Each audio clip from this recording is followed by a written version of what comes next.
Facebook just put out a response to the social dilemma that is very late, very strangely released, and very lacking in its response to actual issues with social media that you should know about. What are those issues? What should you know about this whole situation? Well, I'm here to explain. So first, what is the social dilemma? Well, if you have not seen it, is a documentary that came out on Netflix in January of this year, and basically its objective was to highlight a lot of the big problems with social media today.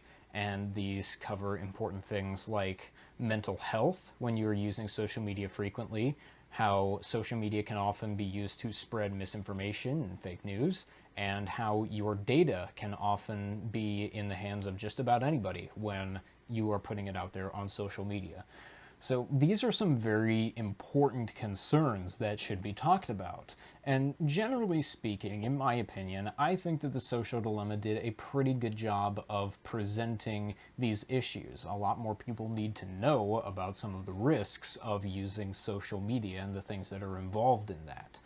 But as it tends to happen with documentaries, they tend to sensationalize things a little bit. They make it dramatic, and that's just natural with any form of entertainment, is that they want to make sure that they keep you engaged and to make sure they have the shock factor and all that. So it's not a perfect documentary, and like I said, it's a dramatization to an extent, but generally they're talking about very real issues, and they bring up very good points about those issues.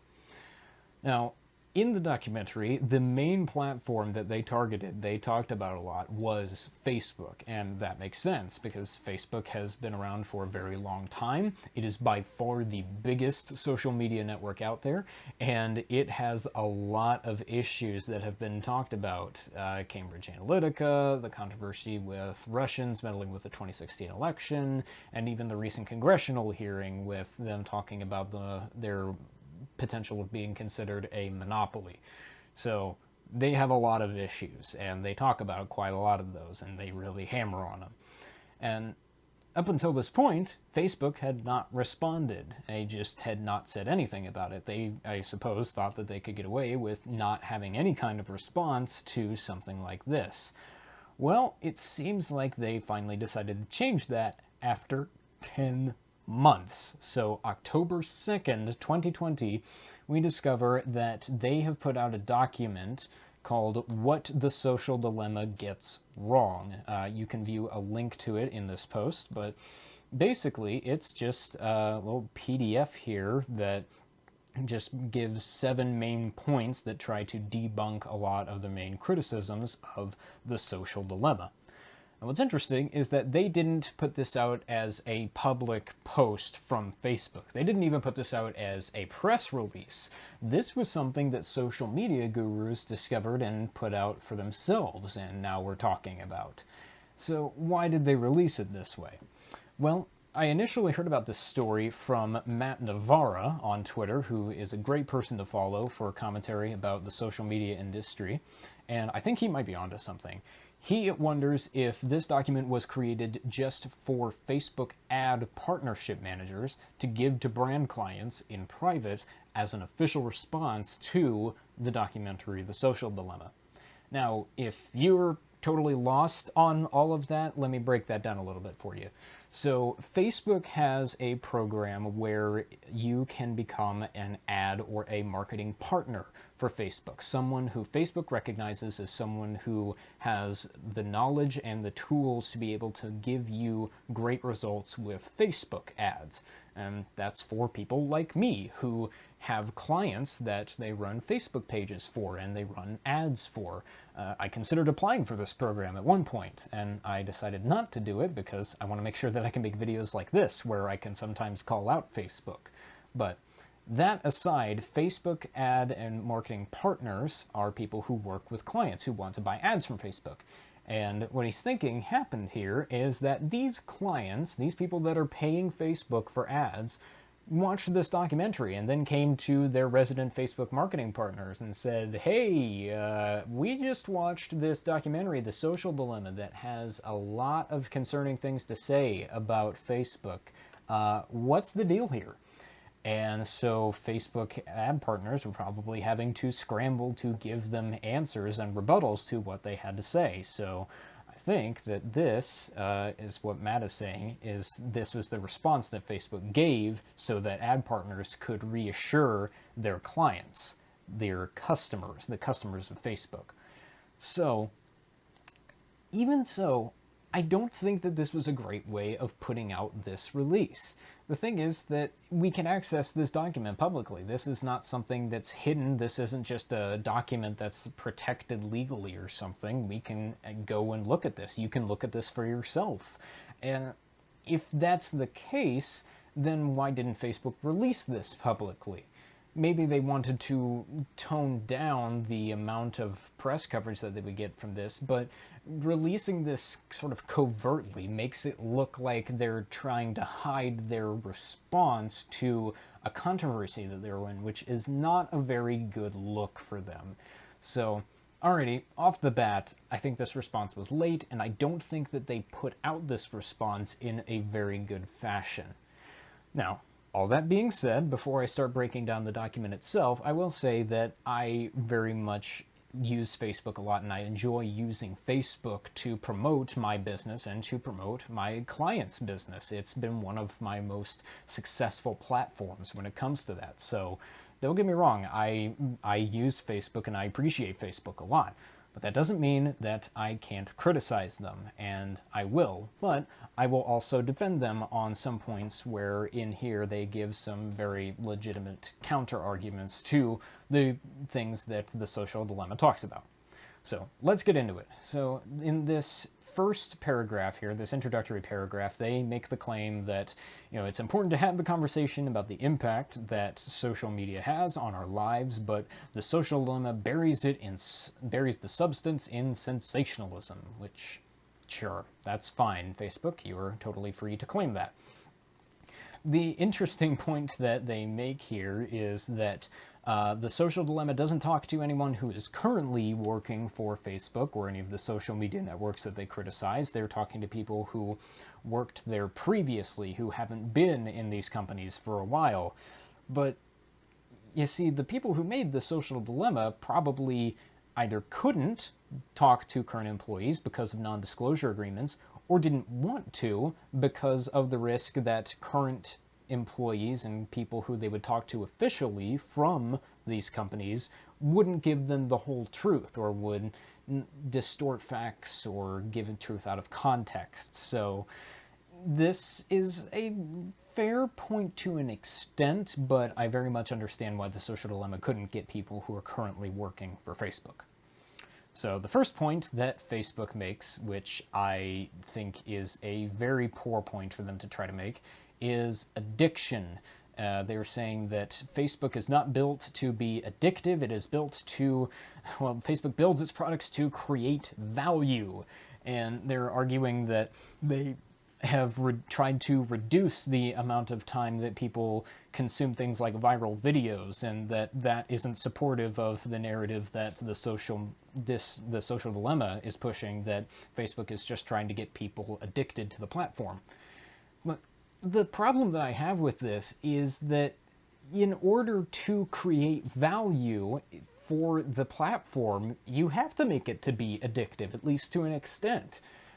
Saying this is basically like a restaurant telling its customers, we're only here to create an amazing dining experience for you and your family. We're not here to try to get you back in over and over again to buy our food.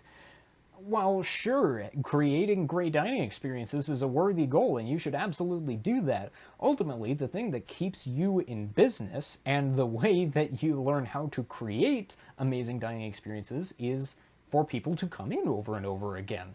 So Facebook making this argument, I think, is very counterproductive. I don't think it's a very good argument against what the social dilemma talks about. Second, they don't really improve their arguments very much in claiming that you are not the product. They talk about how, they're making sure that the platform is funded by advertisers, not by users. You are, unlike what the social dilemma says, we are not making a product out of you. We're not selling you. And to an extent, they're right. They're not going out there trying to sell your data. They may have it breached every once in a while, but we'll get to that later. Essentially, the point they're making is somewhat accurate in that their product, Facebook's product, is the service of letting advertisers push their content through their service to users. So they're claiming that this intersection right here, the service they provide, is the product. The problem is the users are what makes the product valuable. So you can't have this service. This whole service doesn't happen without the users. The users are the main value component of your product. So I don't think this is a very good argument at all, once again. Where I think they do make a better argument, at least initially, is talking about algorithms. And this is an area where I think the social dilemma did sensationalize things a little bit initially in talking about how algorithms work. Is that they tried to make the point that the algorithms were mad and that they had kind of a mind of their own and that they were doing all of these crazy things. And the algorithms tend to do some strange things, but that happens whenever you make a computer program that makes decisions for itself. So they talk about here, and they even include a little video here talking about how the Facebook news feed algorithm works. And here's something to keep in mind for later points, is that they don't necessarily come up with the points that are the most recent. The things that are posted most recently aren't the first things that you see in your Facebook feed. They assign each post a score based on how likely they think you are to engage with the post. So if you are more likely to click like or use a reaction or comment or share that post, they are more likely to put that post higher in your newsfeed. That's how the algorithm works. And they do that by learning, as you use the platform, learning about you and your preferences. So there is absolutely logic to their algorithm. Where this algorithm leads and the results of it are where things get a little tricky, and that's where I think Facebook's defense here falters a little bit more as we keep looking. So point 4 here is data. Facebook is trying to make the point that they are doing everything that they can to make sure that your data that is on Facebook is secure, and they are making all these changes to make sure that that your privacy is private. And this comes off as kind of ironic, coming from the people who were the focus of the biggest social media privacy scandal ever, of Cambridge Analytica. So, of course, Facebook isn't going to say this in a public release, but your information on social media is never truly private, even if the company has all of these safety measures in place to make sure that it is safe, quote unquote. There is always a possibility that it gets hacked or that it gets sold or stolen. The reality is that your information that you put out online is always at risk. Of course, that's not good for Facebook to openly admit, but that's the reality of the situation. So I understand why they made this point, but it doesn't give the whole story. And then we get into point 6, polarization. Now, keep in mind, we just talked about how the Facebook algorithm works, and it tries to give you posts that you are more likely to engage with. And essentially, they try to say here that they are not promoting polarizing content. They are not pushing content that is, extremist or tries to get a reaction out of you. When in reality, that is exactly what the algorithm is built around. You can't really avoid polarizing content that people are psychologically more inclined to interact with when that very thing is what you have built your algorithm around. So obviously Facebook doesn't want advertisers to have their posts showing up again, next to polarizing content that they don't like, but the reality is that that's a risk that advertisers take whenever you put an ad on social media. So like I said, this is definitely something that is still a problem at Facebook. They can try to say that they're avoiding this, but essentially they're trying to fix a problem that is the core of their service. So I don't really know how Facebook addresses this, but this doesn't really cut it. Especially when they make the claim that, the overwhelming majority of the content that people see isn't polarizing or political, and some of these posts get more interactions. This is just a tiny percentage of what people see on Facebook. The thing is that statistically, the top posts on Facebook, you can fact check me on this, is that the top posts on Facebook are almost always from very polarizing sources, such as Breitbart, Ben Shapiro, Fox News, or CNN. I don't care whether you agree with any of these, they're pretty polarizing. So this is not a good claim from them. And then they talk about elections, speaking of these news sources. They say, we've acknowledged that we made mistakes in 2016. Yeah, you did. Yeah, you did. And so, in fairness to them, I think in reading through all of this and in my own experience with dealing with Facebook's ad policies, especially when it comes to political and social issues, I think that they've done a decent job of trying to make sure that what happened in 2016 doesn't happen again. Now, this is where things start to get tricky, is when they try to limit misinformation and they try to figure out what is true information, what's misinformation, and what's opinion. That's where things get tricky. And that's what they talk about in point 7, is saying that they fight fake news, misinformation, and harmful content. And the way that they claim to do this is with working with independent fact checkers on their platform.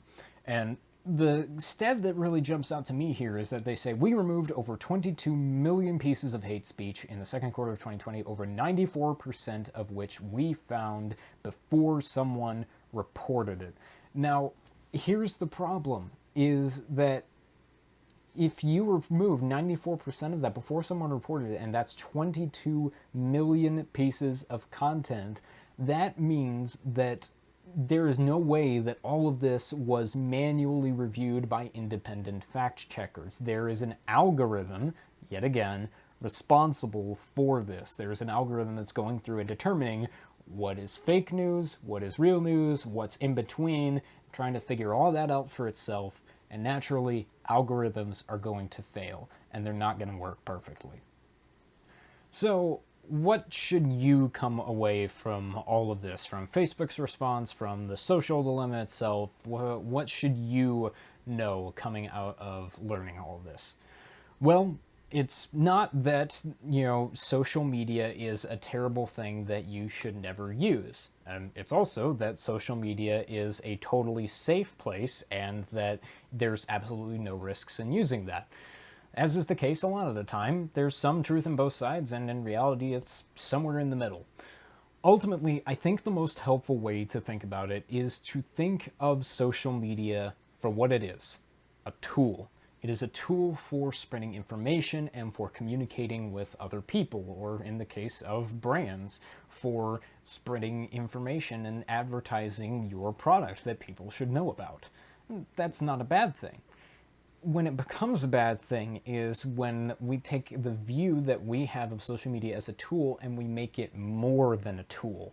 That's when we start to have issues like the spread of misinformation, and how popular it is. Ultimately, that's the fault of ourselves for being gullible enough to interact with information that isn't true. And for things like mental health, is that we view social media as more than a tool. And it's not just young people, it's old people and everyone in between that's responsible for this. And it's really easy for that to happen because of how social media is designed. So it's important to have a healthy view of social media to be able to use it effectively. And if you want to know more about how to do that, that's kind of why I made my business, really. That's why MSD Consulting exists, is specifically for entrepreneurs and small business owners to be able to use social media more healthily and more effectively to reach more people with amazing products and services that you should know about. So thank you so much for watching through all of this. Let me know what you think about the social dilemma and Facebook's response. And if you want more content like this, make sure that you follow MSD Consulting and subscribe for more content like this.